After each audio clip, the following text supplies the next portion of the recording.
All right, so we are at the third of these five families or categories of arguments for God's existence. And this one, again, in the plural, is the epistemological category of arguments. Three books. I like to bring props. So three books that you'll find these in. Number one, C.S. Lewis's book Miracles, chapter 2, one of the more underrated sections and really whole books in apologetics. And I'll be spending a lot of time in there. Chapter 3 of J.P. Moreland's book, Scaling the Secular City, he makes a similar argument, but we'll see there's differences between the two arguments. And then the chapter in Edward Fazer's book, Five Proofs of the Existence of God, he calls it the Augustinian argument, but you're not going to find that in any one of Augustine's book in one, like a chapter where he lays it out. It's just the whole of Augustine's thought. You have to bring it together, which is what he does there. And then we'll briefly get to I'm yapping about, but here's my outline right here. What we're doing here in surveying these, we're going beyond asking the question, think about self-consciousness, or think about logic, or think about what reasoning is, and a bunch of other things that are going on in your mind, or even what we're going to talk about next week, the moral law, our conscience. Think about those things that are going on internally, and ask yourself, how does a materialist account for these things? That's a good question, and that's a lot of what we're going to be doing today. But what we're doing is we're going beyond that. Well, I don't want to call that surface, because some of that's some of the deepest stuff, and we're turning from there to, okay, what does this show us about the cause or an explanation of these things that are in our mind? So we're still moving from the things that have been made. Sometimes we think the things in here don't belong to the same category, because when you look at Romans 1:20 or Psalm 19, and you think about the creation, your mind immediately goes outside of your mind to those things. And that's a good, normal thing for it to do, but sometimes we can make the opposite mistake of forgetting that things in here are things that have been made as well. But what we're going to see today is that these point most directly to things that have not been made. So when I look at mountains, just take one example, and I think about causality and things like that, I'm still on a train of things that have been made. They're changeable things. When I start to look at my own thinking process, there's a more direct route, actually, and this is where Augustine's helpful, to eternal, unchangeable things. So having said that, I say it's a more direct route. It's the most difficult of the five arguments, because you're getting into, maybe because we're just not familiar with thinking about abstract entities. Even when I say that, abstract entity. When you think of the word abstract, what do you think of? I remember one time I was in a job interview, actually at a sporting goods store. I was 20, 21. I was already in college. I was studying philosophy, and the guy's interviewing me. And he said, well, what's your major? I said, what's philosophy? He said, oh, abstract thinking, abstract stuff. And he didn't even say stuff, because that would have been too complimentary. He just said abstract. And I'm like looking at him, just kind of smiling.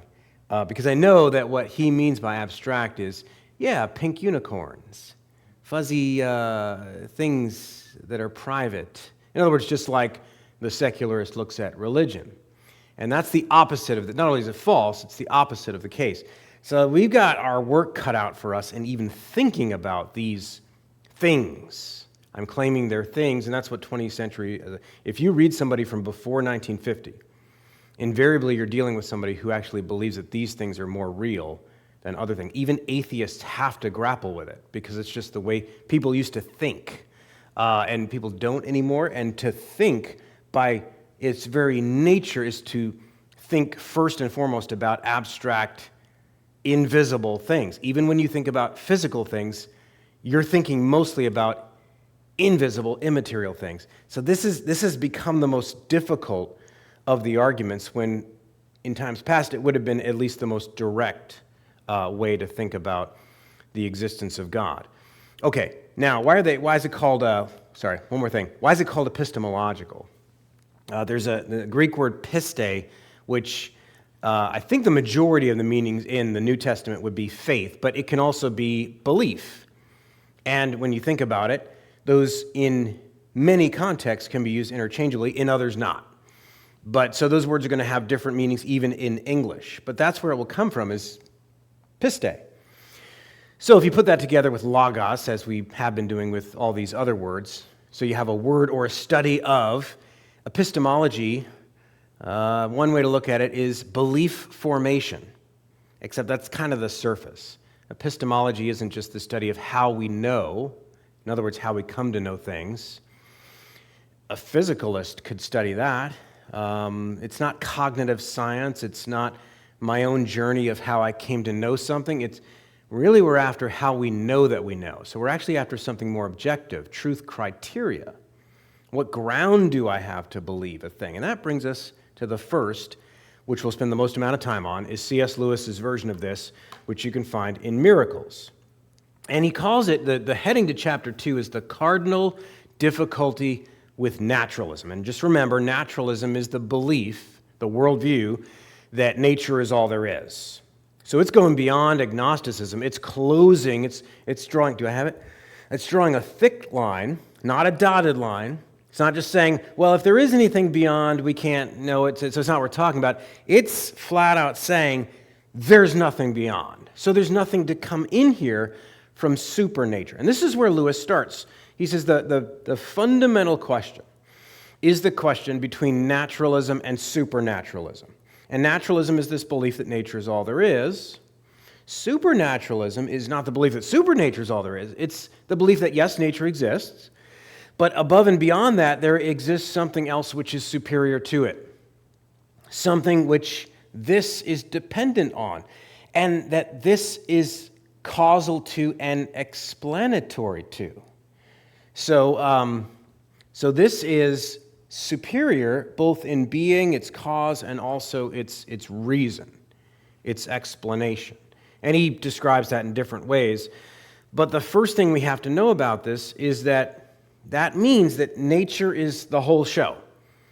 If you're going to talk about anything, if you're a naturalist, you can't cheat. You can't start talking about other things that have any kind of claim of independence from this system. You can't talk about otherwises. In other words, if things were otherwise, or a lot of people understand how this spells trouble for things like freedom of action or for morality, because you can't have an idea of oughtness or the way things ought to be. There's no such thing, because there's no such thing as an otherwise. There's no such thing as a standard above and beyond this that this should conform to. Why? Well, because if naturalism is true, then this is what this does to anything from the outside. And that doesn't just mean our conception of beings, but of any idea. Again, any standard, any picture. You with the camera of your mind can't step outside of this and take a picture. You can't lift yourself above the board. And so Lewis uses an expression here about any series of cause and effects. And any effect's just going to be another cause of something else. And any cause is just going to be an effect of something that came before. In other words, you have this basically infinite procession, a chain of causes and effects. And he uses the word interlocking.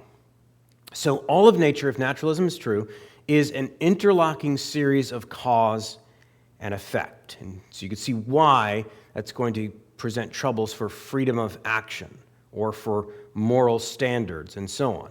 But what Lewis begins to show is that it actually does the same to reason.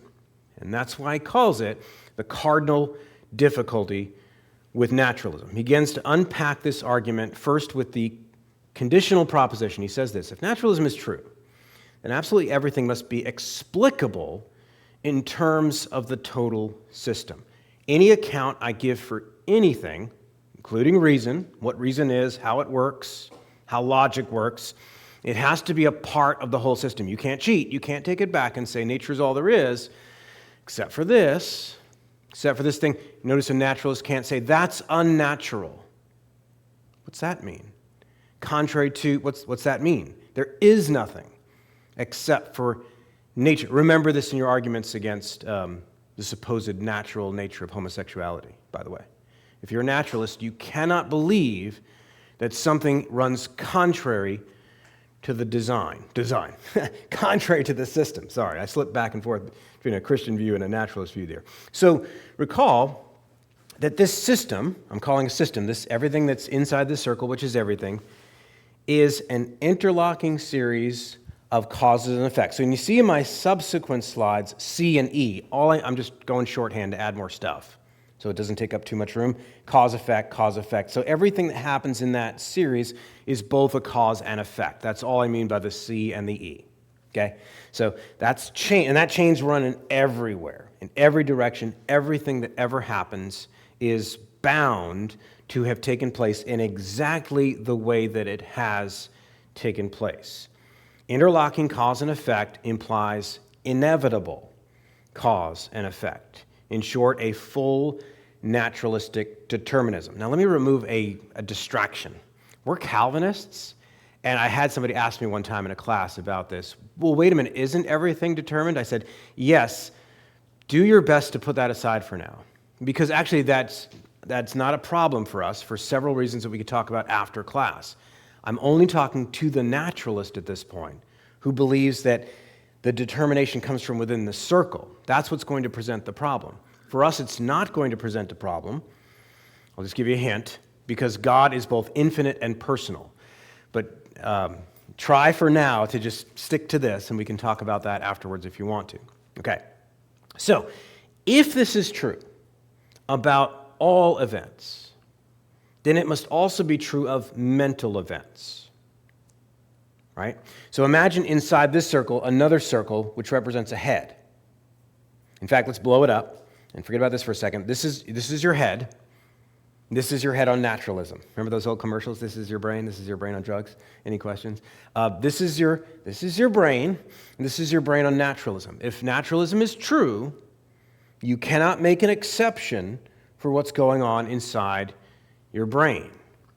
And if that's true, then by resistless logic, it is also true of mental events. Remember, I know this is going back, but in week 2, when I was talking about method, I used the example of Lewis in this chapter about grandfather being ill, and I brought it up for a different reason in that context.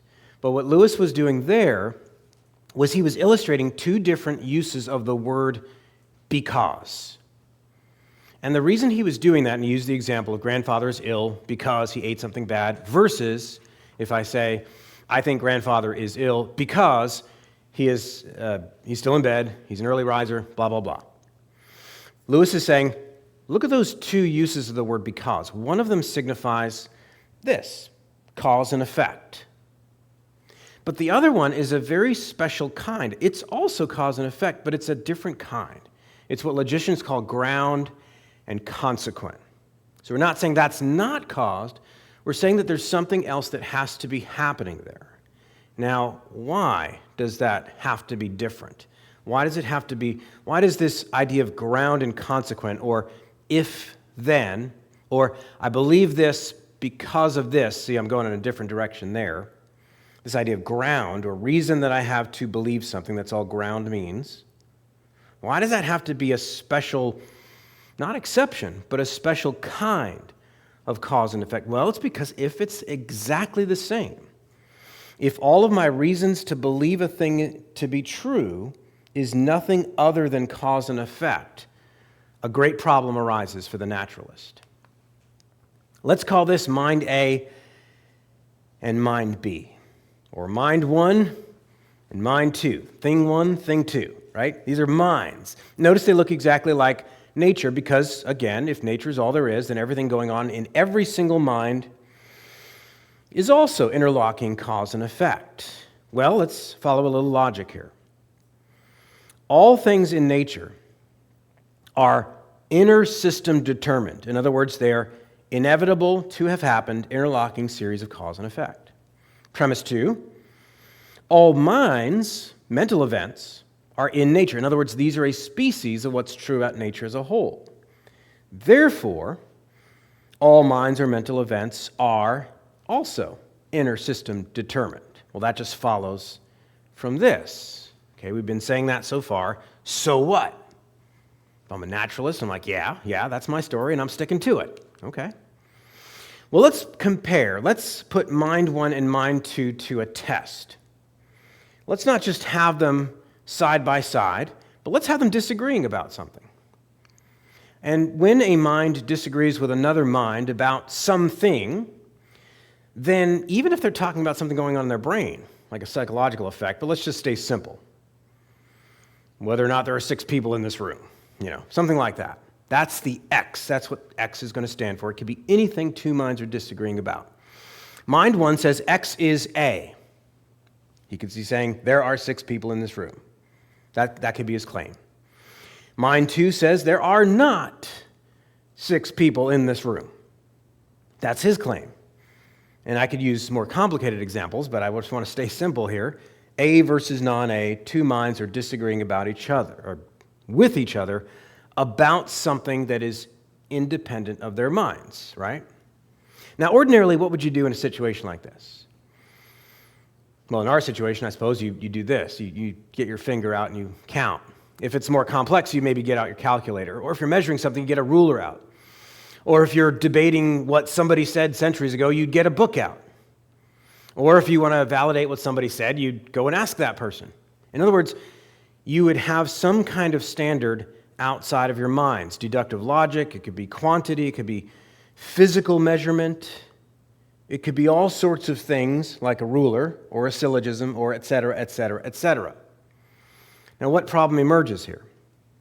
Even when you're talking about things like rulers and calculators or scientific consensus, each of these things signals some norm. In other words, the ruler doesn't physically jump up and get inside of both of your heads. First of all, it'd be 2 different rulers, but that's not the big problem. It'd be painful. If there's a scientific consensus, those people don't show up in the room of your brain and so on. No, both of your minds are in some sense replicating, not the ruler, but even about the ruler, the reason why the ruler adjudicates between the different truth claims. Or in the case of counting 6 people in this room, my finger's not jumping in the room, in your brain. In fact, the number 6 isn't even jumping into your brain. Something abstract and invisible and immaterial is being replicated in your mind, by your mind, I'm claiming, but the naturalist, of course, he's sticking with brain. Okay? So whatever it is, that standard will have been formed by an idea. Its origin, the number 6, or that there are 6 people in this room, not 5, that 5 is different than 6, for example. That idea will have originated in a mind and is communicated to mind. Both its origin and its destination are minds. In other words, you have an objective standard for truth verification, which is a third idea, a third mental event, alongside the original 2 mental events, which are in opposition. Now, one of the easiest ways to dismiss a person, we've already seen it in the week on atheism, it's called the genetic fallacy. I say something like this: well, you only believe that because because you're a capitalist and you're making profits off it. It's one of the easiest ways to dismiss an argument is to attack, not just attack the person, that's an ad hominem, but you're criticizing it on the basis of its origin, that it originated in this mind. What's the problem with that? Well, your idea originated in your mind. So you haven't really given me any reason to believe that this one is false and this one is true simply on the basis that this originated in your gray hamburger in your skull versus this gray hamburger and skull, because on that count, both of them are equally guilty or equally justified. You haven't given some third standard, but as we've just seen, the third standard is itself a mental event that was bound to take place in exactly the way that it did. You say, well, fine, I'll get some other standard. Guess what? It's an idea. It originated as an idea, as a mental event, and according to naturalism, that was bound to occur. Well, let's go for a fifth. You see a problem developing here? It's called an infinite regress. You have an infinite regress of mere mental events that were bound to take place, and none of them give us what Lewis calls an insight into the way the world actually is outside of our minds, rather than simply a tracing out that this chemical thing happened in our minds. So all ideas would be subject to the same fate.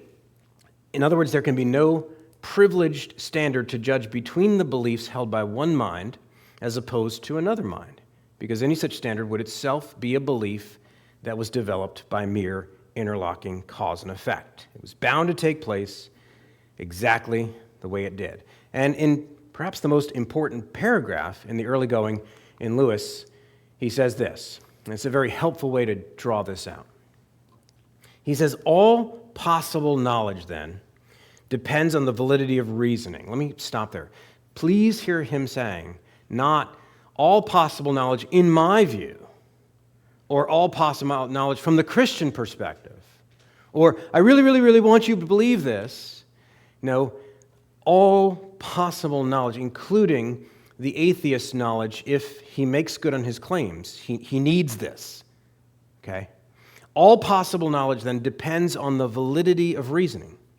Unless human reasoning is valid, no science can be true, or statement. It follows that no account of the universe can be true unless that account leaves it possible for our thinking to be a real insight. A theory which explained everything else in the whole universe, but which made it impossible to believe our thinking was valid, would be utterly out of court. For that theory would itself have been reached by thinking. And if thinking is not valid, that theory would, of course, be itself demolished. It would have destroyed its own credentials. It would be an argument which proved that no argument was sound, a proof that there are no such things as proofs, which is nonsense. I remember reading, and it was exactly this copy. I still have it, even though I let people borrow it. And anyway, I was reading this in July of 1998, the Barnes & Noble in Daytona Beach, across from the Speedway, and I'm just chugging coffee because he's saying something that's devastating to naturalism, but I'm not, getting my mind wrapped around it. Maybe you're in that situation right now that you see something here that, well, if that's true, that's a problem, but I'm still not sure how you got there. But yeah, I was in the same boat. I was chugging my coffee and chugging and more and more, and it took me a couple of readings. And you get more out of it, just like anything else, every time you read it. But what he's saying here, and what he's showing, is that naturalism is self-contradictory, just as much as square circles, or married bachelors, or this pen is not a pen. You just draw it out. It just takes a paragraph or two to draw it out, or some pictures, which I hope were helpful. But the position as a whole, you can summarize like this. What the naturalist is forced to say is that no mental event is an objective insight into the extramental, and some mental event, namely mine, my argument for naturalism, is an objective insight into the extramental. He's denied him. He said no mental event over in here, because these are just all bound to take place exactly as, and there will be no exception to that in any idea that has been formed. But we'll make an exception for what I just said. That is an insight. It's just like when the postmodernist says, there are no meta-narratives, there are no grand stories, there's no truth that stands over and above all of us, except for what I just said. He's making an exception for his model, when in fact, if his model's consistent, he can't do that. He's cheating. So the possible truth of naturalism is thus disproven by necessity. It can be thrown out as a candidate for something that any rational person should ever believe. So that's nice. It shows that naturalism is incoherent, but how does it get us to God, you might say? Well, here's where Lewis goes next. He moves from the incoherence of naturalism to a superior account of mind. So he's not jumping right to God, hold your horses.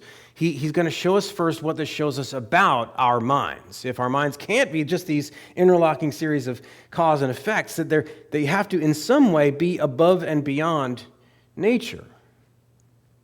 So he continues to examine the relationship between reason and nature, and as you might guess, it mirrors the relationship between supernature and nature that the supernaturalist holds. Reason's not denying that there is cause and effect in every mental event, but it's denying that that's the whole story. It's saying that there's something above and beyond that, and there has to be. So recall that supernaturalism is not the belief that supernature is all there is, but that there is something above and beyond that, not just that explains it, but which in fact causes these series of cause and effect. And he talks about a frontier between reason and nature. And he argues that there is an important one-way traffic. Now, some people get this messed up as naturalists and materialists, and they think that, well, no, nature can affect reason. You fall asleep. You get deluded. You can be brain dead. You can either be born with some handicap, or you can suffer some injury, or there's Alzheimer's disease, or whatever else. So nature's just as causal this way. The traffic runs this way too. That's true, but that's less like the train and more like the hijacking of the train. In fact, Lewis, I think, might have used an analogy like that. That's actually unnatural when nature...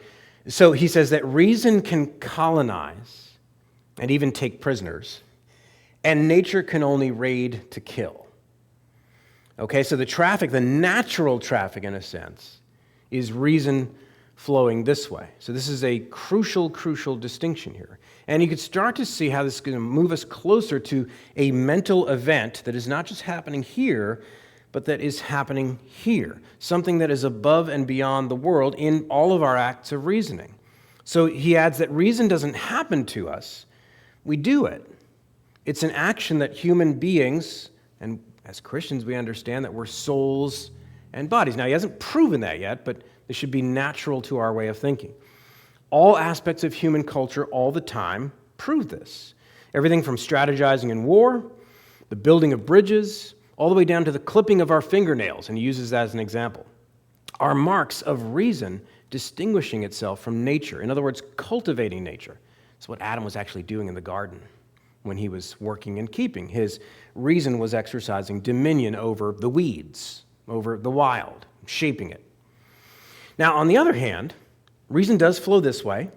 Nature is dependent on reason in a sense. On the other hand, our reason is also dependent on something this way. Unless our mental states are eternal, and I think we would deny that, so would the atheist, and infinite, everybody but a teenager would deny that, and unchanging. Unless our reasoning states are those, then every act of reason is not only causal, but actually requires a cause. So our reason is both independent of nature, but dependent on something else. Human reason is independent on matter. So the question is, what is it dependent on? And the answer is more reason. Consider that every consequent requires an antecedent. Remember that, ground and consequent. Why do you believe that? Well, on the basis of this. Okay, why do you believe that? Well, on the basis of something else. And it may not just be one thing, it may be 12 things or something else. In other words, in finite reasoners, every reason will have another behind it. We're not infinite. We don't see all. The answer to the question, why do you believe that, will always have some other sets of reasoning. So Lewis says, it is only when you're asked to believe in reason coming from non-reason that you must cry halt. For if you don't, all thought is discredited. It is therefore obvious that sooner or later you must admit a reason which exists absolutely on its own. The problem is whether you or I could be such a self-existent reason. But I don't see it that strongly. Why does there have to be a reason that does have those attributes? Well, at first he gives a line of reasoning which is familiar to us. I kind of mentioned it briefly with Descartes. After his I think, therefore I am, one of his observations is, but my mind is not perfect, I doubt. It's a good thing he told us that. Because at first it kind of seemed like he was making his reason the center of everything. But he looked around the world and he said, well, I go to sleep. I'm going to die. I learn. I didn't know this at first, and so forth. And so since we make mistakes, and this ultimate ground of reason could not mix with any mistake or any error. In other words, you can't have a truth arising from an error, right? In logic, you can't have something following from nothing. It has to follow from something. Then any true ground could not be partly false even. That would be nonsense. Therefore, Lewis concludes, he says, it seems human thought is not God's, but God-kindled. In other words, God caused, is a creative way of saying it. Why? Again, not just fall asleep, not just we die, not just we learn, we err. We forget. Even the things we see truly, we see in parts. And we do this about even true propositions. Forget about the false ones. So that if true propositions depend upon other mental events in finite minds, then none of them could be true in the relevant sense if they were ever false, if they ever changed, if they were ever true for me but false for you, or false somewhere else in the universe but they're true in my mind. So there must be a mind, that Lewis says, that never sleeps or slumbers, so to speak. Because all true propositions must be always true. Anywhere true. So you don't just have this mental event that goes on forever, because then that would never get started. And this is the point where you realize, okay, this argument seems to depend on some of the logic of the prior arguments about cause. Okay, now, and here's the big problem for the reader. Lewis doesn't follow through. He doesn't, I mean, he does. You know what he's saying. But it's not a technical work of philosophy, and in fact, his book's not even about that. He's only talking about this because he wants to clear ground for miracles. He wants to show how the argument against supernatural interference is incoherent, and then he gets on to the subject of miracles. But because he argues that so well, it's very much worth reading. Moreland, and I'm going to go super short on these ones, because I think Lewis, just because he's so picturesque because of his writing style, it's worth it to. But this, if you want a more technical version, and at first it looks like Moreland is doing the same thing Lewis does, he's just giving you a philosophically sophisticated version of it. Yeah, sort of. There are some differences. The first difference between Moreland and Lewis is the word he uses. That's what jumps out at you first, is that where Lewis uses the word naturalism, Moreland uses the word physicalism. But you can clearly see, even if you use the word materialism, they would be synonyms for each other, right? Because it would be saying that the physical universe is all there is. But that immediately brings up a second difference that is at the very center of Moreland's argument. Lewis is talking about naturalism and showing how it's incoherent for his own reasons. Moreland starts with what's called mind-body dualism. And forget that crazy chart. All that is, it's not a chart, it's just a picture I swiped off the internet. But what it's showing is this debate that has always existed, and it especially exists in the modern world. Where does the mind end and the body begin? Or if you're a naturalist, you don't ask that. You say, this is no mystery at all. What you call mind is just the brain. In fact, even when you hear people talking about dualisms about this question, that's misleading. You actually have to get more specific, and Moreland does, because somebody could be a property dualist. In other words, they believe that mind, and I'll put it in quotes, is just a function of brain, that it's just those chemicals, just like everything else. Whereas the traditional Christian position would have been what's called substance dualism, so named because these two things are distinct things.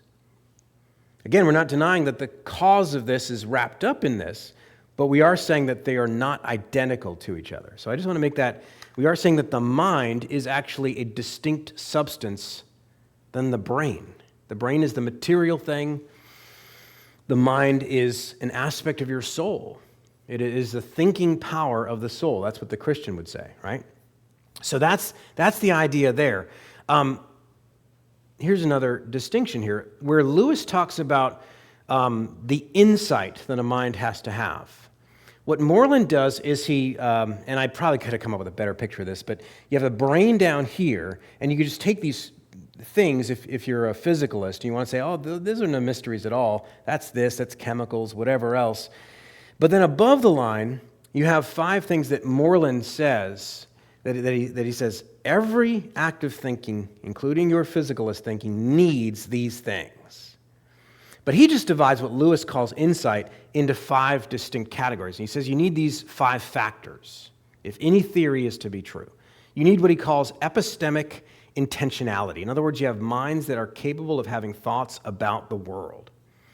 You need what he calls objective insight influencers, so reasons, propositions, thoughts, laws of logic, evidence, and truth itself. They have to exist in order to be capable of being instanced in people's minds, in your thought process. But then, thirdly, the subjective version of that, you have to have insight, and that's what Lewis was talking about, the third one. Fourthly, you have to have what he calls enduring personal identity.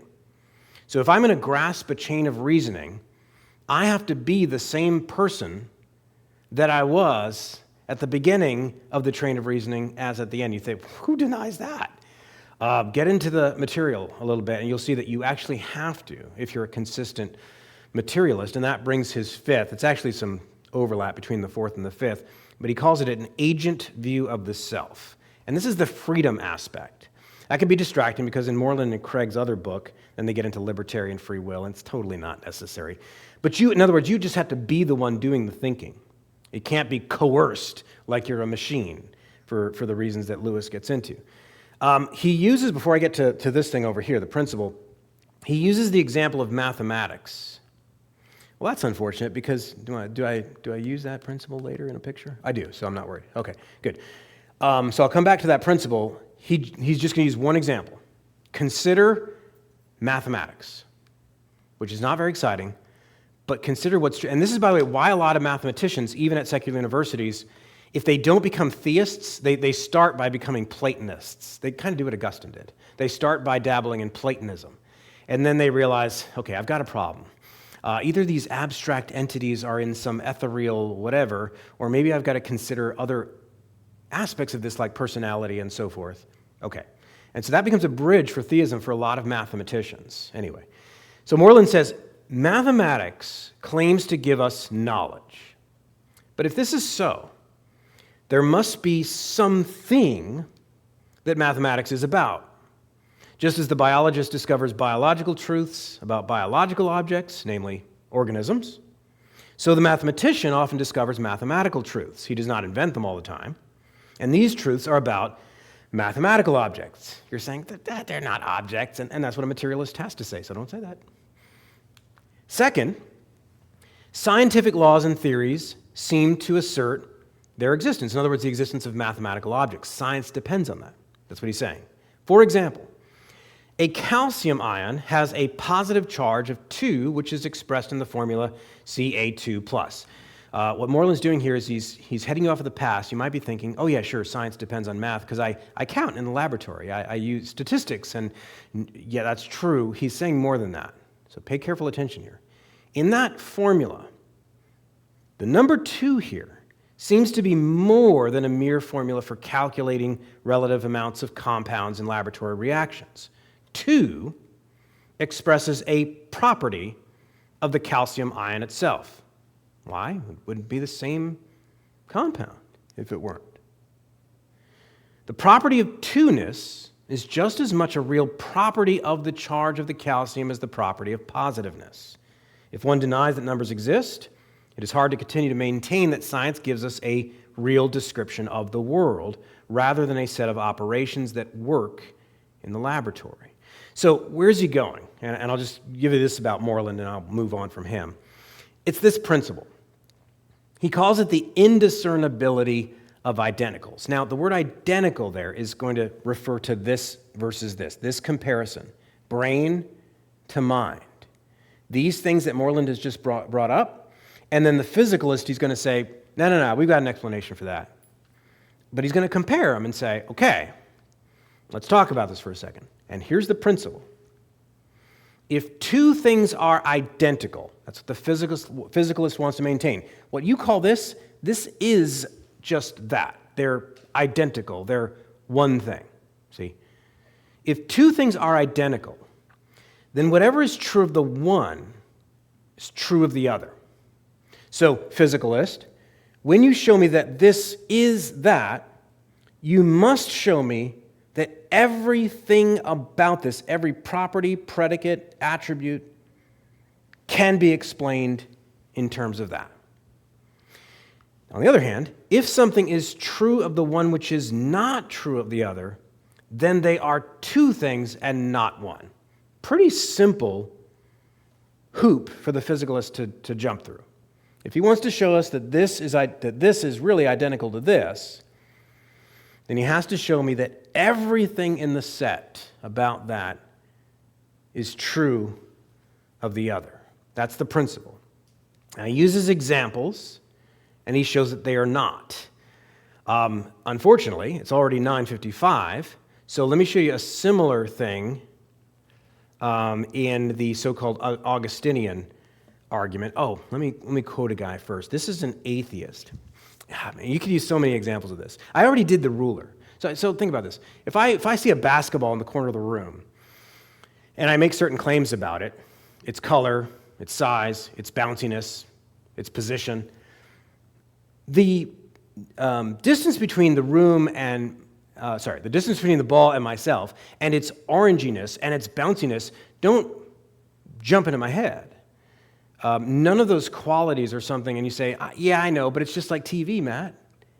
Or it's just like the internet. It's just bandwidth. You're just shrinking the light and whatever to something like that. And that's what a physicalist will attempt to do, because he knows that the attributes of the truth of those things are obviously can't be replicated in my brain, but they have to be replicated as memories or as bundles of impressions and all the different things they talk about, but it won't work.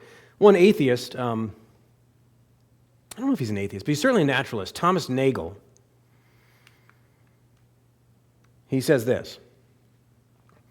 This is his admission. And every once in a while you get an honest philosopher, and Nagel's one of the closest things to an honest, unbelieving philosopher. He says, if physicalism is to be defended, the phenomenological features, the sounds, colors, smells, tastes of experience that make the experience what it is, must themselves be given a physical account. But when we examine their subjective character, it seems that such a result is impossible. The reason is that every subjective phenomenon is essentially connected with a single point of view, and it seems inevitable that an objective physical theory will abandon that point of view.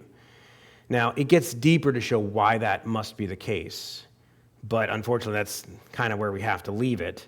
Right. I'm going to skip that, because Moreland just finishes off that argument. Here's one more thing before we make the final turn upward, as Lewis did already. But how do these other arguments do that? Well, I'm going to say they're all going to do it in a very similar way. So there's not going to be anything new here, but they're just going to give you different starting points. And if you were to read Augustine, and if you had a background in Plato, this would actually be the best way to cement this in your mind. But if you have no background in it, it's the hardest, because you're coming to new grammar. But what Edward Fazer does in that chapter in this book, and he calls it the Augustinian argument, and it is an Augustine, and really the way that people used to think back then, is you would have these things that you need. If you're familiar with any of Plato's dialogues where Socrates runs into somebody that thinks he knows something and he doesn't, and he says, well, what are you doing right now? Well, I'm doing justice. And Socrates says, okay, what is just? And he says, well, convicting my father right now. That's what the guy Euthyphro said. He said, well, that might be what justice does, but that's not what I asked you. I asked you, what is justice? What's the essence of it or the form of it? What Plato called forms, because he was a pagan, was really attributes or ideas in the mind of God. And that's what Augustine does, is he straightens all that out, all that Platonic language. Those are called universals. True, good, beautiful, one. These adjectives that we tack onto things in this world would have absolutely no meaning unless there was such a thing as justice, unless there was such a thing as oneness, unless there was such a thing as truth, which existed on its own, not dependent on the circumstances, but which is eternal and immaterial and immutable for reasons we already saw about other things. But that's also true, and we saw it about mathematical entities in Moreland's argument, but it's also true about propositions and about that thing we talked about whenever it was, possible worlds, 2 weeks ago, possible worlds. All of those things are things, and yet they're abstract. If I say, I'm late, why are you late today, Matt? I was in a traffic jam. What do I mean by that? Do I mean nothing, or do I mean something? So you're thinking, oh, this is about invisible stuff like geometric, like triangles. No, everything is this.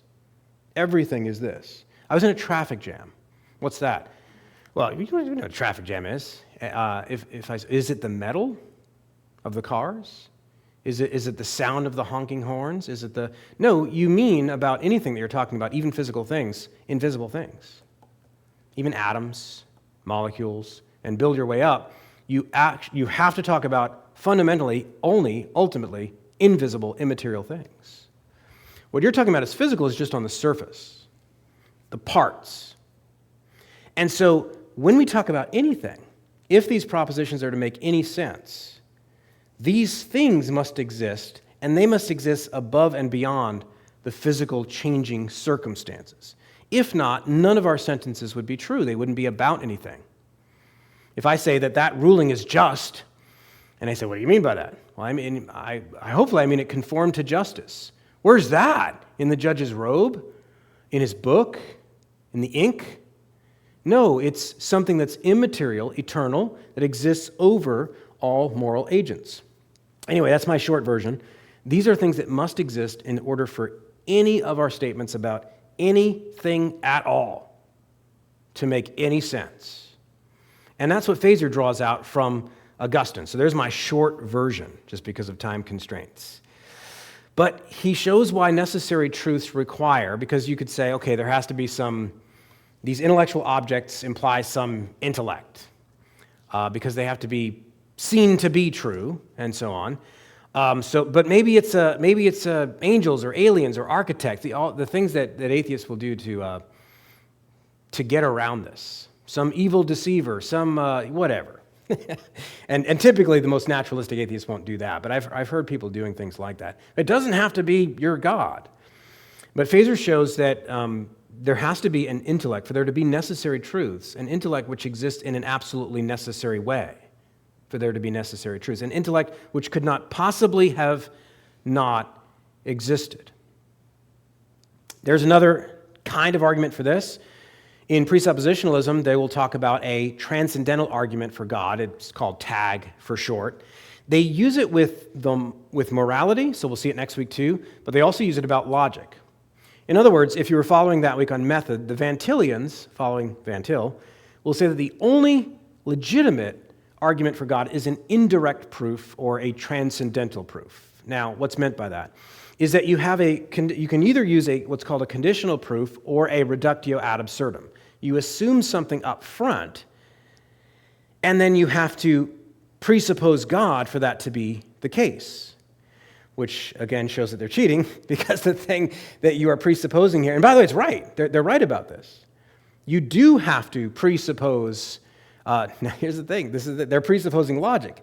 If logic exists, and by the way, this whole thing, James Anderson wrote an article examining, there was an atheist examining different forms of the transcendental argument.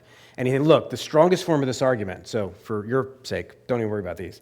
The strongest form of this argument is that logic necessarily is. Well, why? Why do I need logic? Well, because any of your statements, even against our theism, are going to require logic, so you have to assume logic. Now, you can go radical and say, well, I don't believe in logic then. But presumably, if you're talking to an atheist or a modernist, he thinks he has logic on his side, because he uses the word logic as a synonym for modern or scientific or whatever. No idea what he's talking about. So they're right that logic must exist. Now, if logic, then God, notice that God is their conclusion, not their presupposition. And they're right to do so. But what rule of the presuppositionalist does that violate? They haven't presupposed any God, much less the Christian God. They presuppose logic in the argument. That's a good thing to do, but they're allergic to it. Because you have to presuppose the Christian God or Scripture, and God cannot be the conclusion to your argument. He must be the presupposition. We'll leave that aside. And guys like Anders, they realize that the guys who orchestrated, the architects of this movement, particularly Van Til, and popularized by Greg Bahnsen, that they didn't follow through. They didn't think this through. This is a good argument, but when you do it, you're stepping back into classical apologetics. You're not really doing presuppositional apologetics anymore, which is no apologetics at all. You're doing classical apologetics. You're taking something in the world, and you're asking, in this case, well, what must be true if that is true? We all need logic, or our arguments would make no sense. Therefore, what must be true? And then when the atheist asks you, why? Why would I need God in order to justify logic, which we've all presupposed? Well, then you're going to have to use words. And they're going to have to be extra biblical words. There's no textbook on logic in the Bible. That's no deficiency in the Bible. It's just not a textbook on logic. Logic is assumed. Logic is encouraged. Logic is used throughout the Scriptures. But it's not a systematic textbook on logic. So you're going to have to use words about the things that have been made, like Paul said in Romans 1:20, to explain the connection. And when you do that, you'll welcome home to classical apologetics. But it's a good form of an argument, but it has to be filled out. And any good presuppositionalist does fill it out, which he should. Why logic, though? And why does that? And some people are on the other side. If you're a theist, you may be uncomfortable. If you're a Christian theist, you may be uncomfortable making this argument because, well, doesn't that elevate logic to some kind of status above God? And there's that struggle as well. So before we, and the reason I'm bringing it up in an apologetics format is that the atheist may hear that we're saying that logic is created by God. So logic is necessary. You need God in order to be logic. So you're saying that God created logic. He's your explanation for logic. Okay. He is our explanation for logic. No, we're not saying God created logic, actually. Now, human beings formulated, just like mathematics, we formulated the symbols. But the abstract entities behind that, those necessary truths, were not invented by man. They couldn't have been. So before we evaluate that argument, you have to clarify the sense in which both God and logic are necessary to all possible worlds. Here, guys like Gordon Clark and Vern Poythress do a better job than the more strict Van Tillians. Poythress, for example, asks, but if logic is not created and just is, we have to return to the question of whether God is subject to the laws of logic. If he is, he's not truly absolute. He's giving you the dilemma. He doesn't believe that. He's just presenting the dilemma. Yet if God is not subject to the laws of logic, should we conclude that he is illogical? Then we cannot depend on him.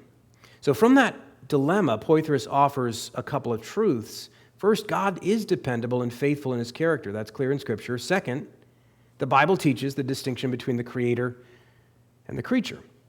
So we're not talking about any kind of violation of those principles. But from those two, he rightly concludes the difference between the essence of God and the expressions of God. So, for example, when we are discovering things about God, that's not us peering into the being of God. We're seeing things by analogy. So when we see the laws of logic or relationships about necessary truths, we're not seeing the whole of God, but we're seeing an aspect of his mind that he shines in, as John 1:9 talks about the Logos being the light that gives light to men. So he was in the world, even before the incarnation. That is what is meant, or what was meant, by the light of nature. That God himself enlightens not just the world outside of us, but also reason inside of us. So, the third relevant principle here, when you see that consistency and faithfulness are part of the character of God, Poythress goes beyond that and he says human beings are made in the image of God. And that's why there's this connection between quote-unquote human logic as an analogy to divine logic. Gordon Clark goes as far to say that John 1:1 should be translated, in the beginning was logic. And that might take the thing too far or in a distracting way, but his point is simply that that's not just where we get the word from, but this is an aspect or an attribute of God, truth. So all that to say that when skeptics criticize the argument on the ground that logic is made into a creation of God, they're misunderstanding. And so we have to get that right ourselves so we don't help them in that misunderstanding. The last part I had was just the evolutionary objection, some of which we've hinted at an answer, but some of which we didn't, and it's 10:09. So one of the things I could do is do a newsletter article on what people have said about the evolutionary objection. It comes up in things like, well, maybe there was a world before this one. Sure, we have to have logic now, but maybe that evolved. And one of the points that Lewis and Moreland are making is that even if that were true, that doesn't address the question of whether or not our thinking gives us a valid answer. Darwin recognized this about reason. How can you trust the goings-on of the mind of a monkey, right? And that's shorthand. He wasn't saying, he wasn't trying to simplify his own view, but he even recognized the problem there. Anyway, you have those brains getting big that way. Lewis has some interesting, colorful ways to refute this, but you've got to read that chapter in Miracles. But here's another way to say it. This guy, Armand Maurer, he's a historian of philosophy, and especially in medieval philosophy.